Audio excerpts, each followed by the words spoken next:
Hi, it's Living the Good Life, and I have another finds video for you, this time for Friday, October the 6th. Want to go ahead and show you what I found. I went to a few estate sales and a handful of garage sales, but the garage sales really did not pan out for anything. So let me go ahead and show you the estate sale finds. The first thing I did is I got up and went to a church rummage sale that started at 7 a.m. in the town just south of me, and it was not very well advertised. So I got there at dark 30, about 15 minutes ahead of time. I was probably about number 7 in line, and there was not very many people, probably 10 of us when they finally opened.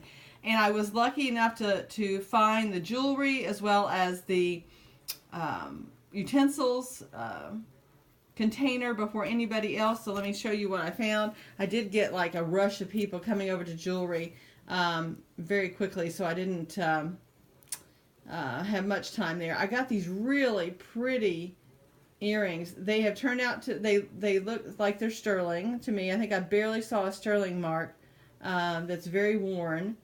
So that's what these look like. I thought I was getting a pair of earrings, but they're not. You can tell that they're different. Those are both marked sterling. These are marked sterling as well.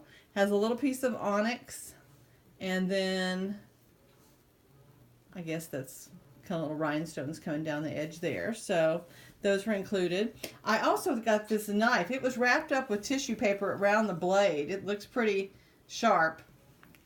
And it was right next to the container where all of these utensils were.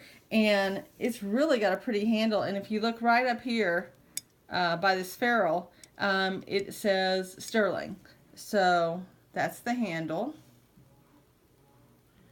I got this sterling spoon. There were 2 pieces of sterling in the box of silver plate. And this is it. It does not have a maker. It has sterling right here, and that is it. But it weighs 38 grams of silver. Then I got this pretty little butter knife, and it also is marked sterling right here, and it is 41 grams of silver. I got this because it's marked 1877. Oh my, let me look at it real quick because I can't remember. Oh, Niagara Falls Silver Company. And it bends. I thought, well, maybe the sterling mark, came off, whatever. But in researching this company, they said if it's not marked sterling, it isn't. I'll probably put it in the to be tested pile, but so far nothing. And I knew that these were just plate when I bought them, but look at the handle. It's very pretty. It's got a patent date of 1910. And there were 5 of them all kind of taped up together. All of those things I've just shown you, and I forgot to show you this micro mosaic brooch. There's no mark on the back at all. The back of it. All of these items were $3. Actually, $2.80. And I said, I am not messing with 20 cents. I will give you $3. So very nice, ladies.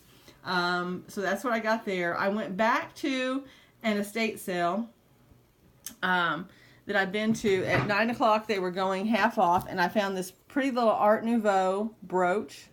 Now it's not marked anything either.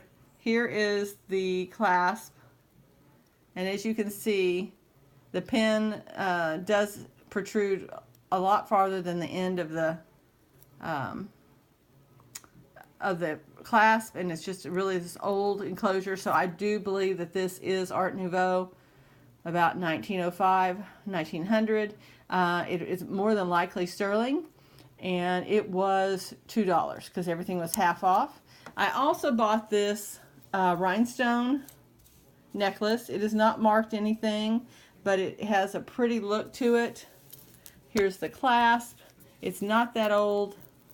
Sorry, well, I fumbled with this. And it has this little rhinestone that dangles down. If that helps you at all. That was $2. I also got this. This is my favorite of the jewelry. This is a very big stone. Here's a close-up of it. Here's what it looks like on the back. Makes me think of like almost, I don't know what kind of green polished stone this is. Again, I'm going to ask y'all to find out for me if you know, well, not find out, you know what I mean. If you know, please just chime in and let me know. My first thought was malachite, but I don't know about that. It certainly is beautiful. Here's the close-up on the beads. These appear to be sterling, little rectangular beads in between. And it has this type of closure, and it is marked sterling here on this piece here. That was $2. And I think that's going to look really pretty to wear. This one was unique. I kind of debated whether or not to get it. It's a shell. It's got this turquoise kind of look to it. It's almost like a micro mosaic of items. This appears to be a piece of sterling, and then on the shell, here's what it looks like in the back. This is where this comes down, and these they look like sterling beads, but I'm not sure if they are or not. It has an old type of closure. Kind of reminds me of the 70s, 60s or 70s, which these kind of shell beads and everything were in at that time. So that is all that I got. Oh, no, it's not. I'm sorry, I forgot. I went back and got the Buckingham Palace mug. So it was $2.50. And I remember seeing these in the gift shops in England, and they were very expensive. They'd be about 10 pounds, which was about $13 at the time. So I was happy to get one. And if there's ever any special occasion over in Great Britain, I'll go ahead and put my tea in it. The other things I was going to look at is I went to something that was listed as an estate sale, and it was a family that were moving. They were selling their house, all their goods, and they were going to go RVing. So that's all. Anything that couldn't fit in the RV was going to get sold, including a lot of their wedding gifts. And I have a feeling this was it. It was marked $15 for the set. I got it for $10. These are very tall. This is Gorham sterling. And it's the tall candlesticks. I haven't done a lot of research on these yet, but for $10, I think I got a really great deal. There was also these. They have 14 karat gold posts, and I got them for $2. I also got a couple of, like a trash bag full of polyfill for my sister-in-law for $1. I got this rhinestone. I have it laid out. Now you can't see it. Rhinestone bracelet. It is sterling, marked here on the end of one of these closures, and it was $1. So that's everything that I got at that sale.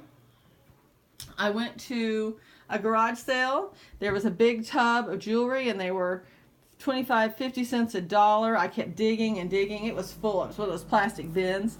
I ended up getting these sterling earrings for 25 cents. And I got this Italian marked sterling, and it looks like topaz necklace for $1. No, it wasn't. Yeah, it was $1. But I ended up paying $1 for both of them. So it turned out to be 75 cents. Then I went to another garage sale, and you know, I keep wondering, should I keep going when it gets to be about 11 o'clock? Well, these items were from noon. These items were from about 11:30, 11:45, and I got this Alex and Annie bracelet, and it says, oh gracious, what does it say on the back of it? It's the, oh, wait a minute, let me look real quick. It's a certain kind. I got this heart as well, and it was included in the price. Oh, this bracelet is called Charity by Design line, and I see these online for anywhere from $14 to $28. And I've already got a niece who says she'll take it. And then I got this St. Christopher, and it is marked sterling on the back right here. The chain does not look to be sterling at all, but that is. And those were $1 for all three items. And something I keep forgetting to show you from last week is this Vera Bradley bag. It's a computer bag. It still has all the tags on it. So I can either use it or donate it to charity. and it was $5. So I hope you enjoyed all the finds. And if you have any comments, anything, information to share with me, I'd love to hear your knowledge and share your expertise with me. And if you like this type of thing, I'd love your subscription. Thanks so much. Bye-bye.